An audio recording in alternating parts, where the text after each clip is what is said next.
Assalamualaikum dear students. This is International Islamic University Islamabad School Sahiwal campus online lectures grade 6 science lecture number 5 unit number 2 lesson number 4 different kinds of materials.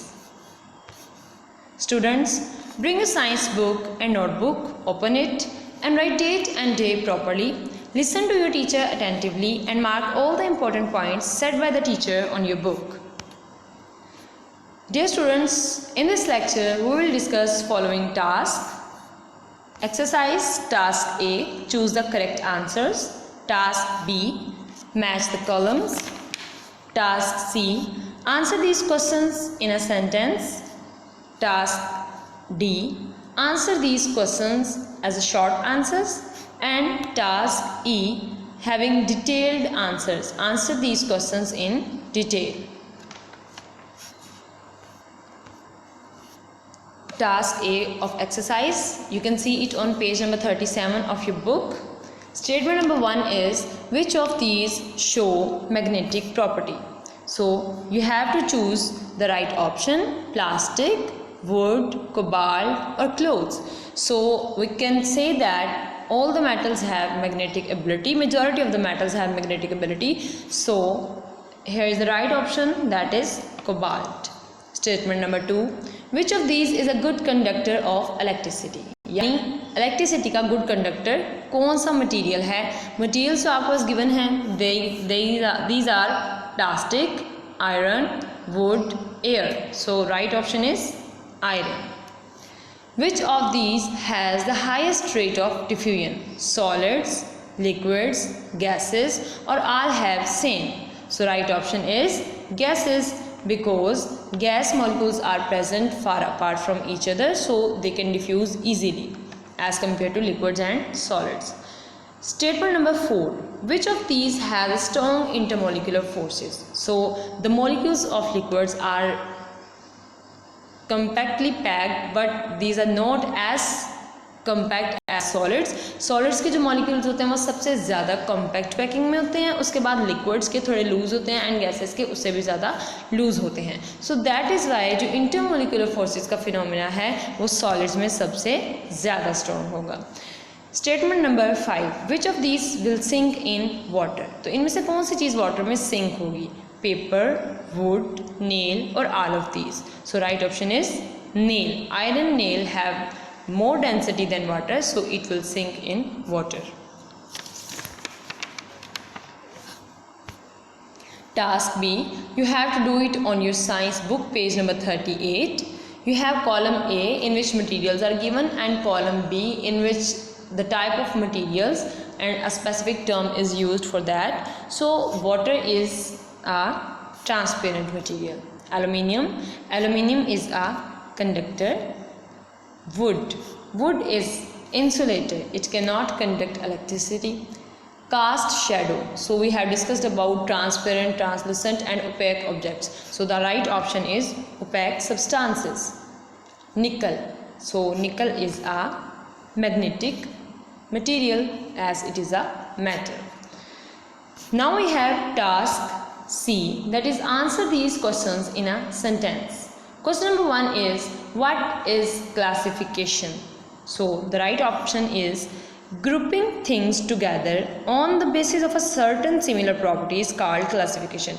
यानी चीज़ों को उनकी similarities की base पे उनके दरमियान में मौजूद कुछ सिमिलर और कुछ मुमासलत रखने वाली चीज़ों की बुनियाद पर जब हम चीज़ों को कैटेगराइज करते हैं, जब उनको ग्रुपिंग करते हैं, तो इस मेथड को क्लासिफिकेशन कहा जाता है. Question number 2, what do you understand bye texture? Texture से क्या समझ आता है आपको? आप टेक्सचर को किस तरीके से डिफाइन कर सकते हैं? So texture is the way that something feels when you touch it. यानी आप जब किसी भी सरफेस को टच करें तो वो आपको किस तरह की महसूस होती है? रफ, स्मूथ, आपको पाउडरस फील होती है, किस तरह की वो फील होती है, वो उसका टेक्सचर है. Question number 3, differentiate between miscible and non miscible liquids. So we have learned about it in the previous lecture in detail, that what are miscible and non-miscible liquids. So we can write it, the liquids which dissolve in one another when mixed with each other are called miscible liquids, and the liquids which do not dissolve in one another and form separate layers are called non-miscible liquids. Okay students, अब आप लोग इस questions को दरमियान में margin draw करने के बाद फिर राइट करेंगे, एक साइड पे मिसिबल लिक्विड्स और दूसरी साइड पे नॉन मिसिबल लिक्विड्स जो हैं उनको राइट करेंगे. Now we have task C, question number 4, what do you understand by thermal conduction? Answer is that thermal conduction is the diffusion of thermal energy within one material or between materials in contact.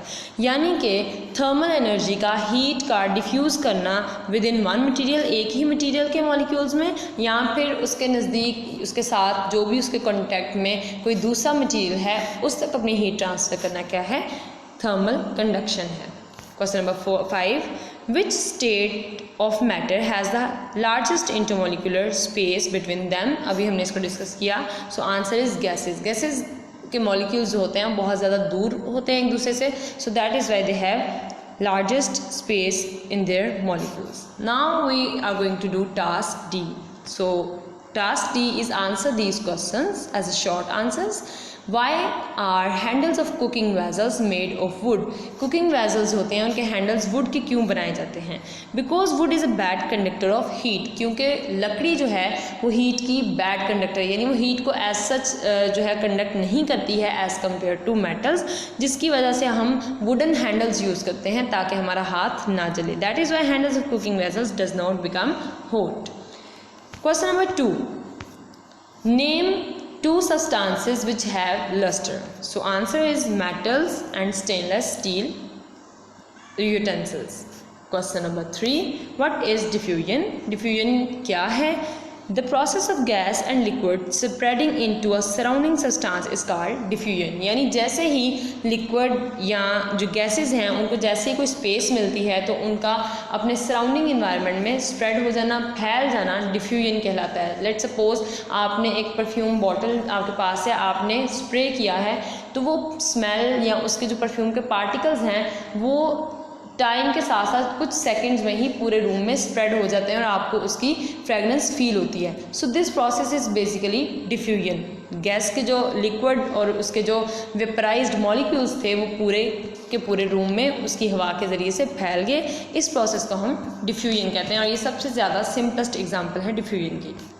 Question number 4, define density. How is the floating and sinking of substance related to its density? Density क्या है और materials का float करना या उनका sink करना किस तरीके से density से relate करता है, इसके बारे में describe करेंगे. So the mass per unit volume of a substance is called density. यानी किसी भी substance का जो per unit volume mass है उसको हम उसकी density कहते हैं, यानी उसका कितना volume कितने mass पे consist करता है, ये उसकी density है. Density is basically the only thing affecting whether something floats or sinks. ठीक है, जिस पे कोई भी चीज़ डिपेंड करती है कि वो फ्लोट करेगी या सिंक करेगी, वो डेंसिटी है. अब ऐसे मटेरियल्स जिनकी डेंसिटी वाटर से कम होती है वो वाटर के ऊपर फ्लोट करेंगे और ऐसे मटेरियल्स जिनकी डेंसिटी वाटर से ज़्यादा होती है वो वाटर में सिंक करेंगे. If an object has a higher density than the fluid it is in it will sink and if it has lower density it will float. चाहे वो वाटर हो चाहे वो लिक्विड कोई भी और सब्सटेंस हो. Question number 5, what salt dissolve when salt dissolve in water where does it go? जब साल्ट पानी में डिजॉल्व हो जाता है तो वो कहाँ जाता है? अपेरेंटली तो हमें नज़र नहीं आता तो वो कहाँ जाता है. So basically as salt is soluble in water and also get dissolve so it disappears but its taste can be tested when we drink it. आप जब पानी में नमक को डिज़ोल्व करते हैं अपेरेंटली तो वो डिसअपेयर हो जाता है, हमें नज़र नहीं आता है, लेकिन अगर आप पानी को चेक करें, अगर आप उसको टेस्ट करें तो आपको उसका जायका महसूस होगा नमक का. अब इसकी रीज़न क्या है? क्योंकि नमक स्टिल पानी के अंदर मौजूद है. Salt is soluble in water therefore it mixes होमोजेनियसली with water and dissolves. ठीक है, पानी के जो मॉलिक्यूल्स हैं वो नमक के जो मॉलिक्यूल्स हैं उनको सराउंड कर लेते हैं, यानी सोडियम क्लोराइड को वाटर के जो मॉलिक्यूल्स हैं H2O के मॉलिक्यूल्स क्या करेंगे, वो सराउंड कर लेंगे और उसको इस तरीके से सराउंड करेंगे कि एक होमोजेनियस मिक्सचर बन जाएगा और साल्ट जो है वो पानी में डिज़ोल्व हो जाएगा। Therefore we can not see salt when dissolve in the water. और यही वजह है कि जो साल्ट है वो अपनी फॉर्म में मौजूद रहता है, क्योंकि जैसे ही आप उस वाटर को इवेपोरेट करवाते हैं, आप थोड़ी देर के लिए हाई टेम्परेचर पे उस पानी को वेसल में डालकर रखते हैं या किसी प्लेट में डालकर उसे बाहर एक्सपोजर दें आउटर एटमॉस्फेयर का, जहाँ पर हीट ज़रा ज़्यादा हो, तो क्या होगा, वो पानी इवेपोरेट कर जाएगा और पीछे आपके पास जो बचेगा वो सिर्फ साल्ट होगा। Now we have task E. Question number 1, how do woollen clothes keep us warm. Woollen clothes हमें किस तरह से वार्म रखते हैं। सो आप इसका जो आंसर है वो पेज नंबर 25 पे देख सकते हैं। Move on page number 25 of your science book.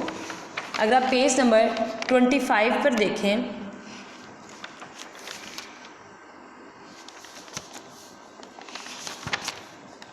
Page number 25 पर आपके पास वूल जो है वो मौजूद है। अब इस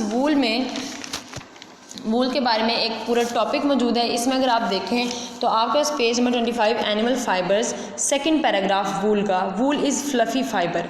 तो वूल इज़ फ्लफ़ी फाइबर से लेके आपने इसको लास्ट तक करना है वॉर इन कोल्ड वेदर, यानी पेज नंबर 25 वूल टॉपिक है आपका, उसका second paragraph wool is a fluffy fibre and hence retains air, यहाँ से लेकर आप उसको लास्ट लाइन तक करेंगे। Therefore clothes made from wool are worn in cold weather. आप लोग साथ साथ मार्किंग करते जाएं, इसकी वीडियो को पॉज करें, मार्किंग करें एंड देन नेक्स्ट क्वेश्चन की मार्किंग को सुन लें एंड देन उसको मार्क कर लें। जिस तरह से हम क्लास में अपना काम करते हैं, कुछ चीज़ें ऐसी होती हैं जो कि आपकी बुक पर एक्सप्लेन की होती हैं बहुत अच्छे तरीके से, हम उनकी मार्किंग कर लेते हैं ताकि एज इट इज़ उनको कर लें। दैट इज़ वाई आपको यहाँ पर पेज नंबर मेंशन किया जा रहा है, साथ साथ मार्किंग करवाई जा रही है, तो आपने इसको बहुत केयरफुली करना है। Now next we have question number 2, that is why do gases have the highest rate of diffusion. ये हम बहुत बार डिस्कस कर चुके हैं, सो इसका आंसर आप पेज नंबर 35 एंड 36 पर देख सकते हैं। Move on page number 35 and 36। अब यहाँ पर डिफ्यूजन का जो टॉपिक है आपके पास 35 पेज पर, आप वहाँ से इसको स्टार्ट करेंगे लिखना एंड पेज नंबर 36 पर जहाँ तक ये कंप्लीट होता है टॉपिक आपका, try to classify substances on the basis of diffusion. इस लाइन को आप नहीं करेंगे, आप सिर्फ इसको but different gases diffuse at different rates तक करेंगे, यानी पेज नंबर 35 पे जो स्टार्ट हुआ डिफ्यूजन का टॉपिक, ये आप कंप्लीट राइट करेंगे मां सिवाय इसकी आखिरी लाइन के जो कि इंक्लूडेड नहीं है। Now we have question number 3, what do you understand by magnetic property and explain it with example. Page number 36 पर इसका आंसर है आपके पास। पेज नंबर 36 पर ब्लैक हेडिंग में लिखा हुआ है इलेक्ट्रिकल मैग्नेटिक प्रॉपर्टी। तो जो मैग्नेटिक प्रॉपर्टी आपके पास राइट किया हुआ है ब्लैक हेडिंग में, ये पूरा का पूरा एक पैराग्राफ आप लोग राइट करेंगे for answer of question number 3 of your task E. Differentiate between transparent, translucent and opaque substances with example. For that you have to move on page number 35. Page 35 पे आप देख सकते हैं ट्रांसपेरेंसी का आपका टॉपिक है, उसमें रेड कलर से रेड मार्किंग जो है वो translucent, transparent and opaque objects ही की गई है। उससे नीचे आप देखेंगे 3 पैराग्राफ्स हैं, एक ट्रांसपेरेंट के बारे में है, वो आप कंप्लीट राइट करेंगे। नेक्स्ट पैराग्राफ है ट्रांसलूसेंट सब्सटेंसेस के बारे में, वो आप कंप्लीट राइट करेंगे एंड देन ओपैक सब्सटेंसेस के बारे में। तो आप ये तीनों पैराग्राफ प्रॉपर्ली राइट करेंगे क्योंकि इसमें इनकी डेफिनेशंस भी हैं और साथ में एग्जांपल्स भी। Now we have question number 5, define conductors and differentiate between insulators and conductors. So for that you have to move on page number 35। Page number 35 पे आपके पास ब्लैक हेडिंग में लिखा हुआ है 36 पेज पे इलेक्ट्रिकल प्रॉपर्टी। पेज नंबर 36 पर आप देखेंगे ब्लैक हेडिंग में इलेक्ट्रिकल प्रॉपर्टी राइट किया गया है। तो इसका ये जो पूरा एक पैराग्राफ है जो हार्डली 6-8 लाइनों का है, आप ये सारा पैराग्राफ राइट करेंगे। So you have to write it properly. Okay dear students, now you have some homework. Open up your diary, write date, subject and then write down your diary. Dear students, you have to do task E, question answers on your homework notebook. आपने अपने जो task ई के question answers हैं अभी recently जिनको हमने discuss किया है, उनको आपने अपनी होमवर्क नोटबुक्स के ऊपर राइट करना है। एंड सेकेंडली आपका जो टास्क सी और डी के क्वेश्चन आंसर्स हैं उनको आपने अपनी साइंस क्लास वर्क नोटबुक के ऊपर राइट करना है। Okay dear students, this is end of the lesson. Allah Hafiz.